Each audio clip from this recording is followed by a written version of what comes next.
नमस्ते. केदार सीकर सनातन संस्कार चॅनलमध्ये आपले सहर्ष स्वागत आहे. आज आपण ऐकणार आहोत BGM 040 म्हणजेच भगवद्गीता मराठी भाष्य पुस्तक वाचन भाग क्रमांक 40. मागच्या 39व्या भागामध्ये आपण भगवद्गीता अध्याय क्रमांक 6 आत्मसंयम योगाच्या 28व्या श्लोकापर्यंत पूर्ण केलेलं होतं आणि आता ह्या 40व्या भागामध्ये आपल्याला भगवद्गीतेच्या 6व्या अध्यायाच्या 29व्या श्लोकापासून आरंभ करायचा आहे. प्रत्यक्ष पुस्तक वाचन आरंभ करण्यापूर्वी आपल्याला एक विनंती, आपल्याला आय बटन मध्ये मी एक लिंक देत आहे. माझा दुसरा चॅनल आहे जो मी नवीन सुरू केलेला आहे. ह्या चॅनलमध्ये मी आमच्या पर्यटनाचे व्हिडिओ अपलोड करणार आहे, जेणेकरून आपण जेव्हा पर्यटनाला जाल, आपण जेव्हा सुट्टीमध्ये फिरायला जाल त्यावेळेला आपल्या सहलींचं नियोजन करण्यासाठी आमच्या सहलींचं वर्णन ऐकून तुम्हाला उपयोग होईल. त्यामुळे ह्या माझ्या नवीन चॅनलला, ज्याचं नाव आहे केदार पूजा प्रवास, ह्या चॅनलला सुद्धा फॉलो करा, सबस्क्राईब करा, सपोर्ट करा, ही आपल्याला नम्र विनंती आहे. चला तर मग आपल्या नेहमीच्या पद्धतीप्रमाणे परमेश्वराचं ध्यान करूयात आणि मग प्रत्यक्ष पुस्तक वाचन आरंभ करूयात. ओम श्री परमात्मने नमः. त्वमेव माता च पिता त्वमेव बंधुश्च सखा त्वमेव विद्या द्रविणं त्वमेव सर्वं मम देव देव. ओम श्री परमात्मने नमः. श्रीमद भगवद्गीता मराठी भाष्य वाचन पुस्तकाचं पान क्रमांक 348 आणि आपल्याला वाचायचा आहे श्लोक क्रमांक 29चा संबंध. अशा प्रकारे अभेद भावनेने साधन करणाऱ्या सांख्य योगाचे ध्यान व त्याचे फल यांचे वर्णन करून आता भगवंत त्या साधकाच्या व्यवहार कालातील स्थितीचे वर्णन 29व्या श्लोकामध्ये करत आहेत. 29वा श्लोक. सर्वभूतस्तमात्मानं सर्वभूतानि चात्मनि ईक्षते योगयुक्तात्मा सर्वत्र समदर्शनः. अर्थ बघूयात. ज्याचा आत्मा सर्वव्यापी अनंत चैतन्यात ऐक्य स्थिती रूप योगाने युक्त असून जो सर्वांना समभावाने पाहणारा आहे, असा योगी आत्मा सर्व प्राणीमात्रात स्थित व सर्व प्राणीमात्र आत्म्यात कल्पिलेले पाहतो. आणि पुढे येतो 29व्या श्लोकावरचा पहिला प्रश्न. योगयुक्तात्मा हे पद कुणाचे वाचक आहे? उत्तर.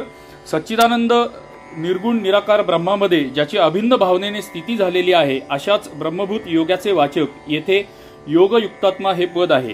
याचेच वर्णन 5व्या अध्यायातील 21व्या श्लोकात ब्रह्मयोग युक्तात्मा या नावाने, तसेच 5व्यातील 24व्या श्लोकात, 6व्यातील 27व्या श्लोकात आणि 18व्यातील 54व्या श्लोकामध्ये ब्रह्मभूत या नावाने आलेले आहे.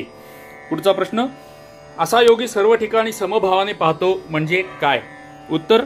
5व्या अध्यायातील 18व्या श्लोकामध्ये व याच अध्यायातील 22व्या श्लोकामध्ये ज्ञानी महात्म्यांच्या समदर्शनाचे वर्णन आले आहे. तसेच हा योगी सर्वांच्या बरोबर शास्त्रानुकूल यथायोग्य असा सद्व्यवहार करीत नित्य निरंतर सर्वांमध्ये आपले स्वरूपभूत असा एकच अखंड चेतन आत्मा पाहतो, म्हणजे सर्वांमध्ये समभावाने पाहणे हेच होय. पुढचा प्रश्न. सर्व भूतांमध्ये आत्मतत्व स्थित आहे आणि आत्म्यामध्ये सर्व भूते कल्पित आहेत असे पाहणे म्हणजे काय? उत्तर. एक अद्वितीय सच्चिदानंदघन परब्रह्म परमात्मा हाच सत्य तत्व होय. त्याच्याहून वेगळे या संपूर्ण जगात काहीही नाही. हे रहस्य चांगल्या प्रकारे समजून घेऊन त्यामध्ये अभिन्न भावनेने स्थित होऊन तो स्वप्नातील दृश्यांमध्ये स्वप्नदृष्ट्या पुरुषाप्रमाणे संपूर्ण चराचर प्राण्यांमध्ये एक अद्वितीय आत्माच अधिष्ठान रूपाने भरलेला आहे असे पाहतो, म्हणजे एका अद्वितीय आत्म्यालाच या प्राण्यांच्या रूपाने पाहतो. त्याच्याशिवाय खरोखर अन्य काही नाहीच. ही गोष्ट अनुभवणे म्हणजेच संपूर्ण भूतांमध्ये आत्मा पाहणे होय. अशा प्रकारे तो संपूर्ण चराचर प्राण्यांना आत्म्यामध्ये कल्पिलेले असे पाहतो, म्हणजे स्वप्नातून जागा झालेला मनुष्य स्वप्नातील जग किंवा नाना प्रकारच्या कल्पना करणारा मनुष्य हा कल्पित दृश्य आपल्याच संकल्पाच्या आधारे आपल्यामध्येच पाहतो. त्याप्रमाणे पाहणे म्हणजे संपूर्ण भूतांना कल्पिलेले असे पाहणे होय. हाच आशय स्पष्ट करण्यासाठी भगवंतांनी आत्मा या शब्दाबरोबर सर्व भूतस्थितम विशेषण वापरून आत्म्याला भूतांमध्ये स्थित पाहण्याची गोष्ट सांगितली आहे. परंतु भूतांना आत्म्यामध्ये स्थित असलेले पाहण्याची गोष्ट न सांगता फक्त आत्म्यालाच पाहण्यासाठी सांगितली आहे. आणि पुढे येतो पुढच्या श्लोकाचा संबंध. परंतु ह्या पानावरती एक टीप दिलेली आहे, वरती स्टार दिलेला होता, त्या स्टारचा अर्थ म्हणजे टीप आपण वाचूयात. ह्या भागामध्ये आपल्याला बऱ्याच अशा टिपा वाचायला मिळणार आहेत, कारण त्या महत्त्वाच्या आहेत. काही भागांमध्ये सुद्धा तळटीपा असून सुद्धा मी त्या टाळल्या होत्या, कारण त्या फारशा महत्त्वाच्या नव्हत्या. पण ह्या भागामध्ये आपण ज्या तळटीपा वाचणार आहोत त्यांचा अत्यंत खोल संबंध ह्या आपण जे वाचन करणार आहोत त्याच्याशी आहे आणि आपल्याला त्यातनं भगवद्गीतेशिवाय इतर ज्ञान मिळणार आहे, म्हणून मी या तळटीपा वाचणार आहे।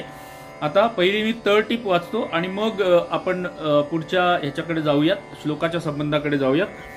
आपण बघू शकता की 29व्या श्लोकाचा अर्थ जिथं संपतो तिथे स्टार दिलेला आहे।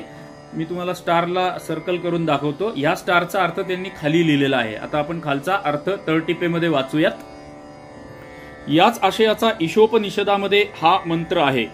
यस्तु सर्वाणि भूतान्यात मन्येव वानुपश्यति सर्वभूतेषु चात्मानं ततो विजुगुप्सते। मंत्र क्रमांक 6। या मंत्राचा अर्थ असा आहे, परंतु जो सर्व प्राण्यांना आत्म्यामध्ये व सर्व प्राण्यांमध्ये आत्मा पाहतो तो मग कुणाची घृणा करीत नाही। आता आपण वाचूयात 30व्या श्लोकाचा संबंध। अशा प्रकारे सांख्य योगाचे साधन करणाऱ्या योग्याचे आणि त्याच्या सर्वत्र समदर्शन रूपी अंतिम स्थितीचे वर्णन केल्यावर आता भक्ती योगाचे साधन करणाऱ्या म्हणजे आपल्यासारख्या योग्याच्या अंतिम स्थितीचे आणि त्याला सर्वत्र होणाऱ्या भगवत दर्शनाचे वर्णन भगवंत करीत आहेत। आणि पुढे येईल 30वा श्लोक। यो मां पश्यति सर्वत्र सर्वच मयि पश्यति तस्याहं न प्रणश्यामि सच मे न प्रणश्यति। अर्थ बघूयात। जो पुरुष सर्व प्राण्यात सर्वांचा आत्मा असलेल्या मला वासुदेवालाच व्यापक असलेला पाहतो व सर्व प्राण्यांना मज वासुदेवात पाहतो त्याला मी अदृश्य असत नाही, मला तो अदृश्य असत नाही। सुंदर श्लोक आहे। बघूयात प्रश्न उत्तरांमध्ये आपल्याला जास्त समजेल आणि तळटीपांमध्ये आपल्याला हा श्लोक जास्त चांगला समजणार आहे। तळटीपा भरपूर आहेत या श्लोकाला, त्या आपण सगळ्या वाचणार आहोत। पहिला प्रश्न, सर्व भूतांमध्ये वासुदेवाला आणि वासुदेवामध्ये सर्व भूतांना पाहणे म्हणजे काय? उत्तर, ज्याप्रमाणे ढगांमध्ये आकाश असते आणि आकाशात ढग असतात त्याचप्रमाणे सर्व भूतांमध्ये भगवान वासुदेव आहे आणि वासुदेवामध्ये सर्व भूते आहेत असा अनुभव घेणे म्हणजेच असे पाहणे होय। पुढचा प्रश्न, असे पाहणे हे कार्य करण्याच्या दृष्टीने आहे की व्यापक अशा दृष्टीने आहे की अधेय आधाराच्या दृष्टीने आहे? उत्तर, सर्व दृष्टीने असे पाहता येते, कारण ढगांमध्ये ज्याप्रमाणे आकाश त्याप्रमाणे भगवान वासुदेवच या संपूर्ण चराचर जगताचा महाकारण आहे। तोच सर्वांमध्ये व्याप्त आहे आणि तोच सर्वांचा एकमात्र आधार आहे। सर्व देवांमध्ये सुद्धा वासुदेवच एकच परमात्मा वास करतो। पुढचा प्रश्न, तो परमेश्वर आकाशाप्रमाणे संपूर्ण चराचर सृष्टीचे महाकारण कसा आहे आणि तो सर्वव्यापी व सर्वाधार कशा प्रकारे आहे? आता जे इतर नवबौद्ध लोक किंवा इतर मजहबी लोक आपल्या भगवद्गीतेवर किंवा आपल्या धर्मावर आक्षेप घेतात अशा लोकांना प्रत्युत्तर देण्यासाठी अशा प्रकारचं ज्ञान आपल्याला अत्यंत महत्त्वाचं असतं। जरा लक्ष देऊन ऐका। सुंदर प्रश्न आहे। या प्रश्नाचं उत्तर, आकाशात वायोरग्निः अग्नेरापः तैत्तिरीय उपनिषदामधला हा श्लोक आहे। या श्रुती आहे। या श्रुतीप्रमाणे आकाशातून वायूपासून तेज आणि तेजापासून जलरूपी ढगांची उत्पत्ती झाली आहे। आकाश पंचमहाभूतांमध्ये पहिले आणि या सर्वांचे कारण आहे। आकाशाच्या उत्पत्तीचे मूळ कारण परंपरेने प्रकृती होय। प्रकृतीच परमेश्वराच्या अध्यक्षतेखाली सर्वांची रचना करते। ती प्रकृती परमेश्वराची एक विशेष शक्ती आहे, म्हणून ती परमेश्वरापेक्षा वेगळी नाही। या दृष्टीने संपूर्ण चराचर जगत परमेश्वरापासून उत्पन्न होते, म्हणून तोच त्याचे महाकारण होय। भगवंतांनी स्वतःच सांगितले आहे, अहम सर्वस्य प्रभवो मत्तः सर्व प्रवर्तते। 8व्या अध्यायातील 10व्या श्लोकामध्ये हे सांगितलेलं आहे, मी सर्वांना उत्पन्न करणारा आहे आणि माझ्यामुळेच सर्वजण क्रियाशील होतात। अशा प्रकारे ज्याप्रमाणे आकाश ढगांच्या सर्व अंशामध्ये पूर्णतः परिपूर्ण व्याप्त आहे त्याप्रमाणेच परमेश्वर सर्व चराचर जगतामध्ये व्याप्त आहे। मया ततमिदं सर्वं जगद व्यक्त मूर्तीना, अव्यक्त मूर्ती असलेल्या म्या परमात्म्याने हे सर्व जग व्यापलेले आहे। ढगांचा आधार आकाश आहे, आकाशाविना ढग राहणार कुठे? एक ढगच काय, वायू, तेज, जल इत्यादी कोणतेही भूत आकाशाच्या आश्रयाविना राहू शकत नाही। त्याप्रमाणे या संपूर्ण चराचर विश्वाचा एकमात्र परमाधार परमेश्वरच आहे। पुढचा प्रश्न, संपूर्ण जगामध्ये भगवंताचे साकार रूप आणि भगवंताच्या साकार रूपामध्ये संपूर्ण जग कसे पाहता येणे शक्य आहे? सुंदर प्रश्न आहे। आपल्याला खूप सुंदर ज्ञान या उपक्रमातून मिळतं आहे, त्यामुळे आपल्या उपक्रमाचे धन्यवाद। ह्या पुस्तक ज्यांनी प्रसिद्ध केलं गीता प्रेस गोरखपूर, जगदयालजी गोविंदका आणि कुलकर्णी महोदय या सर्वांचे आभार, कारण त्यांच्यामुळे आपल्याला हे ज्ञान मिळतं आहे। या आपल्या सगळ्या उपक्रमाचं क्रेडिट आपण गीता प्रेस गोरखपूरला आणि जगदयालजी गोविंदकाजी आणि आपले कुलकर्णी महोदय यांना देत आहोत। या सुंदर प्रश्नाचं उत्तर पुढे येतं। एकच चतुर बहुरूपी नाना तऱ्हेचे वेश धारण करून येतो, ज्याला त्या बहुरूप्याचा आणि त्याच्या बोलण्या वागण्याचा परिचय आहे, तो त्या सर्व रूपांमध्ये त्याला ओळखतो। त्याचप्रमाणे सर्व जगात जितकी रूपे आहेत ती सर्व भगवंताचीच रूपे होत, ती आम्ही ओळखत नाही। त्यामुळे ती भगवंतापेक्षा भिन्न समजून त्यांना घाबरतो, संकोच करतो, त्यांची सेवा करू इच्छित नाही। जे सर्व जगातील सर्व प्राण्यांमध्ये परमेश्वराला ओळखतात ते त्या वेशभेदामुळे बाह्यतः व्यवहारात भेद बाळगतात, परंतु मनःपूर्वक परमेश्वराची पूजा करतात। आपले वडील किंवा प्रिय बंधू कोणत्याही रूपात आले तरी आपण त्यांना ओळखतो, मग त्यांच्या सेवा सत्कारामध्ये काही कमतरता करतो काय? म्हणून गोस्वामी तुलसीदासांनी म्हटले आहे, सियस राममय सब जग जानी, करऊ प्रणाम जोरी जुग पानी। हे सर्व जग हे सीता राममय आहे हे जाणून भरत हा हात जोडून प्रणाम करतो। बलरामाला व्रजभूमीतील वासरे, गोप बालक आणि त्यांच्या सर्व सामग्रीमध्ये श्रीकृष्णाचे दर्शन झाले होते। आता इथे एक स्टार आलेला आहे, या स्टारचा अर्थ आपल्याला त्यांनी खाली दिलाय। आणि व्रजगोपी आपल्या प्रेमळ डोळ्यांनी व नेहमी सर्वत्र श्रीकृष्णाला पाहत असत। इथेही एक स्टार आलेला आहे, या स्टारचा अर्थ आपण पुढे खाली वाचणार आहोत।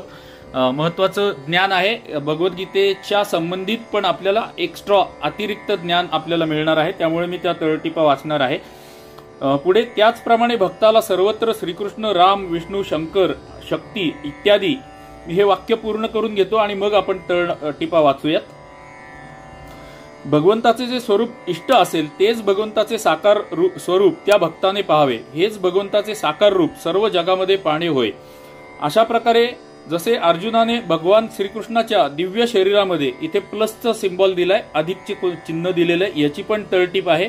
त्या सगळ्या तळटीपा आपण नंतर वाचूयात, पहिल्यांदा हा पॅराग्राफ पूर्ण करून घेऊयात। जसे यशोदेने बालरूप भगवान श्रीकृष्णाच्या मुखात, इथे एक स्टार आला परत, व जसे भक्त काकभूषंडी यांनी भगवान रामाच्या उदरात, इथे एक प्लसचा सिम्बॉल आला, सर्व विश्व पाहिले होते, तसेच भगवंताच्या कोणत्याही स्वरूपामध्ये संपूर्ण विश्व पाहिले पाहिजे, हेच भगवंताच्या सगुण रूपात सर्व जग पाहणे होय। आता आपण एक एक करून तळटीपा बघूयात। 2-3 स्टार आले होते आणि 2 अधिकची चिन्ह आली होती। या सगळ्यांच्या टिपा मोठ्या स्वरूपात खाली दिलेल्या आहेत। 3 पानांमध्ये मिळून या टिपा आहेत। या तिन्ही पानांमधल्या टिपा, तळटीपा ज्याला म्हणतात, त्या आपण आता वाचणार आहोत। आधीच्या पानावरची तळटीप वाचायला सुरुवात करूयात। आता आपण पहिला स्टार जिथे बघितला होता तिथला ही गोष्ट आहे किंवा त्याचा संदर्भ इथे आहे। गोकुळातील गोष्ट आहे। एके दिवशी यमुनेच्या तटावर श्रीकृष्ण आपल्या सवंगड्यांच्या बरोबर भोजन करता करता बालक्रीडा करू लागला। कमरेच्या वस्त्रात मुरली खोवली, डाव्या काखेत शिंग आणि वेताची छडी धरली, बोटांच्या बेचक्यात लिंबू इत्यादींची लोणची धरली, हातामध्ये लोणी व भाताचा घास घेऊन सर्वांच्या मध्ये उभा राहून गमतीच्या गोष्टी करीत तो स्वतः हसू लागला आणि सर्वांना हसवू लागला। गवळ्यांची मुले सर्वच्या सर्व स्नेहभोजनामध्ये तन्मय झाली होती।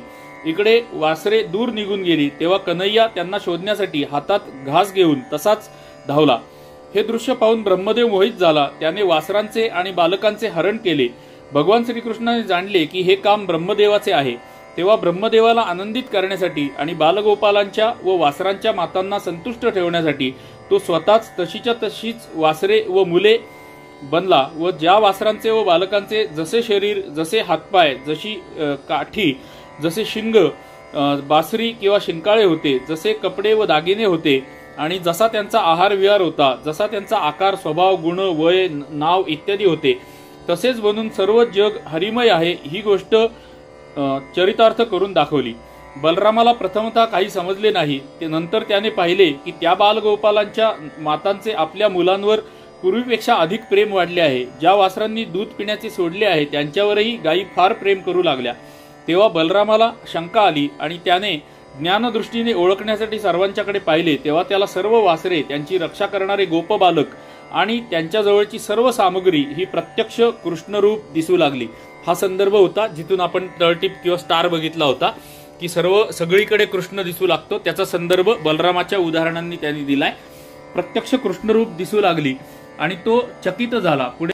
पुढे ब्रह्मदेवालाही ते सर्वजण कृष्णरूप दिसू लागले, तेव्हा त्याने भगवान श्रीकृष्णाची स्तुती करून त्यांची क्षमा मागितली। श्रीमद भागवत मधला स्कंद 10 मधला अध्याय क्रमांक 13 आहे हा श्लोक। दुसरा स्टार जो आपण बघितला होता त्याचा संदर्भ त्यांनी खाली दिलेला आहे।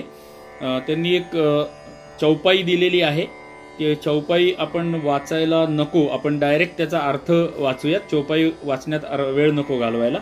तुम्हाला एकदा स्क्रीनवर मी दाखवतो, तुम्हाला पाहिजे तर स्क्रीनशॉट काढून तुम्ही मोठं करून वाचू शकता। मी आता स्क्रीनशॉटवर ती चौपाई ठेवलेली आहे, तुम्ही पाहिजे तर स्क्रीनशॉट काढून घ्या आणि नंतर वाचा। वेळ वाचवण्यासाठी मी थेट या चौपाईचा अर्थच वाचतो। गोपी म्हणतात, जिथे आता गोपींना सगळीकडे कृष्ण दिसला, हा जो संदर्भ होता वरती जिथे आपण स्टार बघितला होता त्याचा अर्थ आता आपण वाचतो आहोत। गोपी म्हणतात, जिथे पाहतो तिथे सर्व कृष्णमय दिसत आहे। कुंजवनामध्ये कृष्ण विहार करताना दिसत आहे।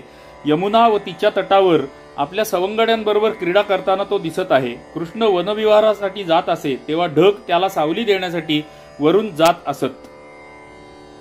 आता ह्याच टिपा पुढच्या पानावर कंटिन्यू आहेत। आता मी पुढच्या पानावरच्या तळटीप वाचतो। मागच्या पानावरची टीप कंटिन्यू आहे इथे पुढच्या पानावरती। निळ्या आकाशातील ढग हे कृष्णमय दिसत आहेत। सर्व रंगात अणुमध्ये कृष्ण भरलेला आहे। सर्व लोक म्हणत आहेत की ही मोठी अपूर्व गोष्ट आहे।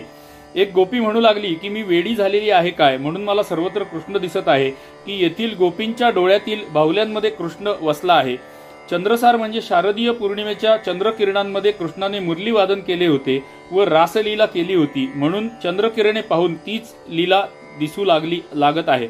आता इथे आपल्याला स्पष्ट होतंय, जो आपल्या धर्मावरती किंवा श्रीकृष्णावरती आक्षेप घेतला जातो की श्रीकृष्ण रासलीला करायचा, 16,000 बायका आणि श्रीकृष्ण काही वाटेल ते आक्षेप आपल्या भगवान श्रीकृष्णांवरती केले जातात। इथे स्पष्ट भाषेत त्यांनी लिहिलेलं आहे की फक्त गोपिकांनाच नाही तर ब्रह्मदेवालाही सर्वत्र कृष्ण दिसू लागला होता। बलरामालाही सर्वत्र श्रीकृष्ण दिसायला लागलेला होता आणि सर्व जणांना सर्वत्र श्रीकृष्ण दिसायला लागलेला होता। म्हणजे फक्त गोपीं ह्यांचं हायलाइट करून आपल्या धर्माला बदनाम करण्याचं काम केलं जातं, पण इथे स्पष्ट आपल्याला ज्ञान मिळत आहे। धन्यवाद या सगळ्याचे। पुढे वाचूयात। रविसार म्हणजे सूर्यकिरणे। सूर्योदयानंतर कृष्ण बासरी वाजवताच गोपबालक व गाई वासरे एकत्र येत आणि वनात जात, म्हणून सूर्यकिरणे पाहून कृष्णाची ती लीला आठवत आहे। श्रीकृष्णाच्या दिव्य शरीरातून दिव्य सुवास पसरत असे। कस्तुरीच्या वासामुळे कृष्णाची आठवण येते। श्रीकृष्णाने रासलीला खेळून कामावर विजय मिळवला होता। श्रीकृष्णाने रासलीला खेळून कामावरती विजय मिळवला होता, हे स्पष्ट वाक्य लक्षात घ्या। नीलकंठ नामक शुभशकुनी पक्षाचे दर्शन कृष्णाचे स्मरण देते। जणू सर्वत्र कृष्ण लताच पसरलेली आहे। श्रुतीतील अक्षर ब्रह्म कृष्ण दिसत आहे। दीपशिखा सुद्धा कृष्ण दिसत आहे। दिव्याच्या प्रकाशात दधीमंथन करताना गोपी कृष्णाचे गान करीत असत। त्या स्मरणामुळे त्यांना कृष्णाचे दर्शन होत आहे। म्हणजे जगात सगळीकडे सर्वत्र सर्वांना सगळीकडे श्रीकृष्णच भरलेला दिसत आहे, असा आशय आहे।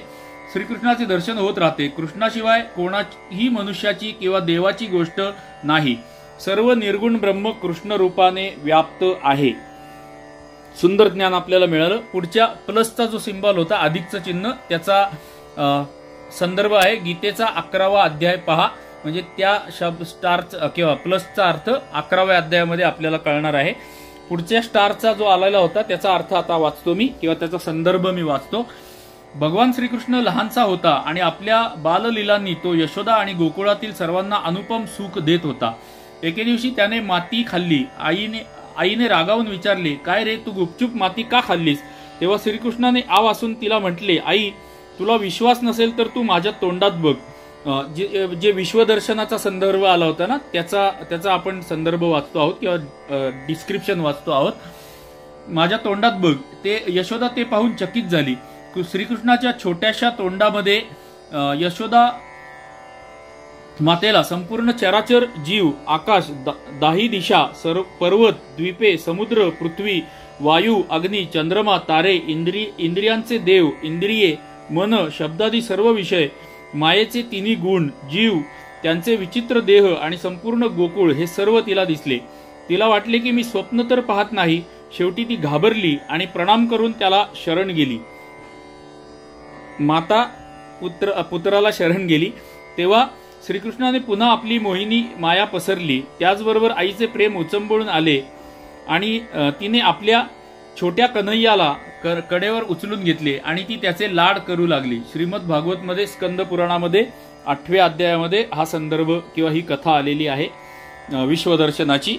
पुढचा संदर्भ जिथे प्लसचं सिम्बॉल दिलेलं होता किंवा अधिकचं चिन्ह दिलेलं होतं, काकभुशुंडी हा संदर्भ होता. त्याचा अर्थ वाचूयात किंवा संदर्भ डिस्क्रिप्शन वाचूयात. काकभुशुंडी हे भगवान रामाच्या बाललीलेचा आनंद घेत होते. एके दिवशी बालक राम, आता आपण कृष्णाच्या बाललीलांचा वर्णन वाचलं, आता रामाच्या बाललीलांचं वर्णन, कारण दोन्ही एकच आहेत. एके दिवशी बालक राम हा गुडघ्यावर रांगत रांगत काकभुशुंडींना पकडावयास धावला. ते उडून जाऊ लागले तेव्हा बालक रामाने त्यांना पकडण्यासाठी आपला हात पसरला. काकभुशुंडी हे उडत उडत ब्रह्मलोकापर्यंत गेले. तेथेही त्यांना दिसले की रामाचा हात आपल्या मागे येत आहे. दोघांमध्ये 2 बोटांचे अंतर होते. काकभुशुंडीची जेथवर गती होती तेथपर्यंत ते गेले, परंतु रामाचा हात त्यांच्या मागोमाग होताच. तेव्हा काकभुशुंडींनी व्याकुळ होऊन डोळे बंद करून घेतले आणि जेव्हा डोळे उघडून पाहिले तेव्हा त्यांना आपण अयोध्येमध्ये आहोत असे दिसले.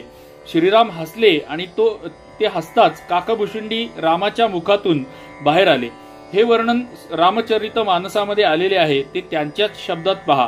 काकभुशुंडी गरुडाला सांगू लागले, उदर माज मुनु अंडज राया देखऊ बहु ब्रह्मांड निकाया अतिविचित्रतः लोक अनेका रचना अधिक एकते एका कोटिन्न चतुरानन गौरीसा अगणित उडगन रजनीसा.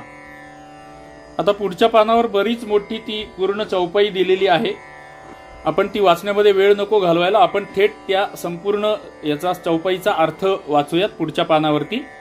हे पक्षीराजा ऐक, मी त्यांच्या पोटामध्ये अनेक ब्रह्मांडाचे रूप पाहिले. तेथे त्या ब्रह्मांडामध्ये अनेक विचित्र लोक होते आणि त्यांची रचना एकापेक्षा एक वरचढ अशी होती. कोट्यवधी ब्रह्मदेव व महादेव, असंख्य तारांगणे, सूर्य चंद्र, असंख्य लोकपाल, यम आणि काल, असंख्य विशाल पर्वत व भूमी, असंख्य समुद्र, नद्या, तलाव, वने आणि आणखीही नाना प्रकारच्या सृष्टीचा विस्तार मी पाहिला.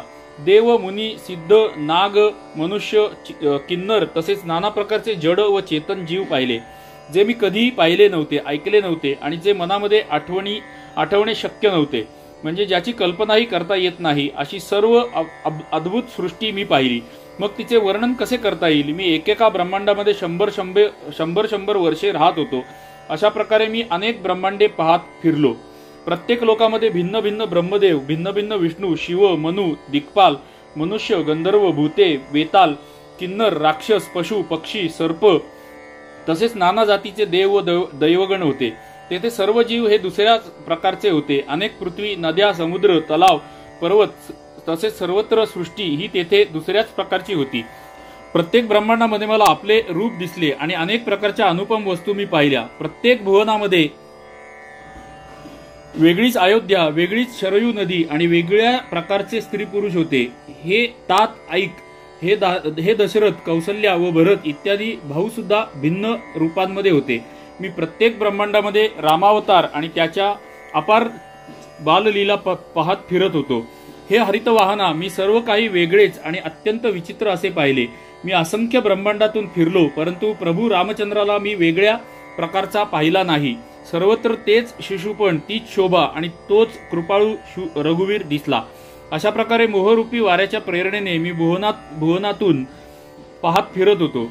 अनेक ब्रह्मांडातून मी फिरत असताना जणू 100 कल्प गेले. फिरत फिरत मी आपल्या आश्रमात आलो आणि तेथे राहून काही काळ घालवला. नंतर जेव्हा आपल्या प्रभूचा अवधपुरीमध्ये जन्म किंवा अवतार झाला आहे असे मी ऐकले, तेव्हा प्रेमाने ओथंबून मी आनंदाने धावलो. जाऊन मी जन्म महोत्सव पाहिला आणि त्याचे वर्णन मी पूर्वी केलेले आहे. रामचंद्राच्या पोटात मी अनेक जगे पाहिली, ती पाहताच राहावी अशी होती. त्यांचे वर्णन करता येत नाही. तेथे मग मी सुजाण मायेचा स्वामी असलेल्या कृपाळू भगवान रामाला पाहिले. मी वारंवार विचार करीत होतो. माझी बुद्धी चिखलाने बरबटलेली होती. हे सर्व मी 2च घडीमध्ये पाहिले. मनात फार मोह असल्यामुळे मी भ्रमित झालो, मी व्याकुळ झालो. असे पाहून कृपाळू रघुवीर हसला. हे धीरबुद्धी गरुडा, ऐका. तो हसताच मी त्यांच्या तोंडातून बाहेर पडलो. आता ह्याच श्लोकावरचा पुढचा प्रश्न, त्याला मी अदृश्य असत नाही व तो मला अदृश्य नसतो, या म्हणण्याचे तात्पर्य काय? उत्तर, पहिल्या प्रश्नाच्या उत्तरामध्ये जी सर्व जगात भगवंताला आणि भगवंतामध्ये सर्व जगाला पाहतो त्याच्या दृष्टीने भगवंत कधी डोळ्याआड होत नाही आणि तो भक्त भगवंताच्या दृष्टीआड होत नाही. तात्पर्य असे की सौंदर्य, माधुर्य, ऐश्वर्य, औदार्य इत्यादींचा अनंत समुद्र, रसमय आणि आनंदमय अशा भगवंताच्या देवदुर्लभ सच्चिदानंद स्वरूपाचे साक्षात दर्शन झाल्यावर भक्त आणि भगवान यांचा संयोग कायमचा अविच्छिन्न होतो. पुढचा प्रश्न, भगवंताच्या सगुण साकार स्वरूपाचे दर्शन करण्याचे साधन सुरुवातीला कशा प्रकारे करावे व त्या साधनाची अंतिम स्थिती कशी असते? सुंदर प्रश्न, मार्गदर्शन आपल्यासाठी. सर्वात पहिली गोष्ट म्हणजे सगुण साकार स्वरूपाबद्दल श्रद्धा असणे. सगुण साकार स्वरूपाच्या उपासकाने हा निश्चय करावा, माझा इष्टदेव सर्व शक्तिमान व सर्वश्रेष्ठ आहे, सगुण निर्गुण सर्व काही तोच आहे. जर साधक आपल्या देवापेक्षा इतर कोणत्याही देवाच्या स्वरूपाला उच्च मानत असेल तर त्याला आपल्या इष्टदेवतेच्या उपासनेचे सर्वोच्च फल मिळणार नाही.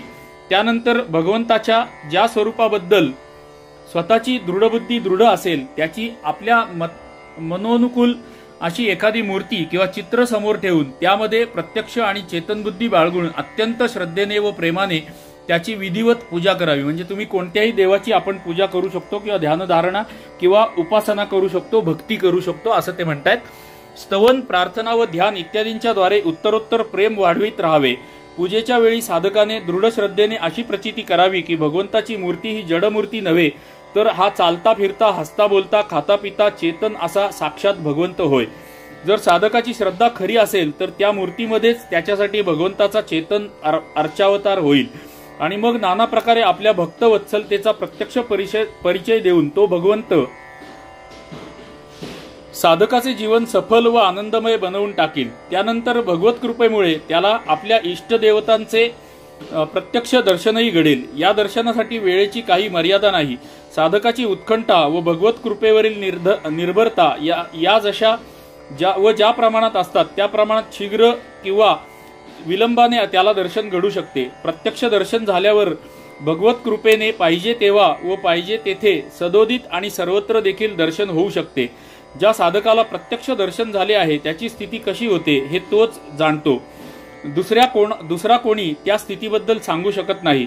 साकार भगवंताचे दर्शन सर्वत्र घडण्यासाठी जे साधन केले जाते त्याची एक रीत अशीही आहे की ज्या स्वरूपाबद्दल आपल्याला इष्टभाव वाटेल त्याच्या प्रतिमेची किंवा चित्राची वरील प्रकारे पूजा तर करावीच, शिवाय एकांतामध्ये प्रतिदिन नियमाने त्याच्या ध्यानाचा अभ्यास करून चित्तामध्ये त्या स्वरूपाची दृढ धारणा केली पाहिजे. काहीशी धारणा झाल्यावर एकांतात बसून व डोळे उघडे ठेवून व आकाशात मानसिक मूर्ती बनवून ती पाहण्याचा अभ्यास करावा.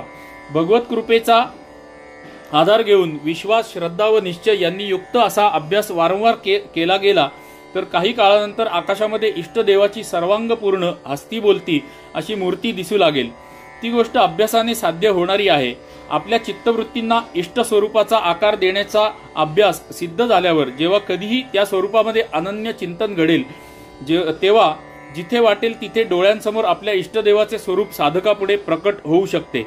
हा अभ्यास दृढ झाल्यावर चालता फिरता वृक्ष, वेल, मनुष्य, पशु, पक्षी इत्यादी जे काही पदार्थ दिसतील त्यांचे स्वरूप मनाने बाजूला करून त्यांच्या जागी इष्टमूर्तीची दृढ धारणा करावी. असे करता करता साधक प्रत्येक वस्तूमध्ये त्या वस्तूच्या जागी आपल्या इष्टदेवतेच्या मानसिक मूर्तीचे दर्शन अनायासे घेऊ शकतो. असेही घडू शकते.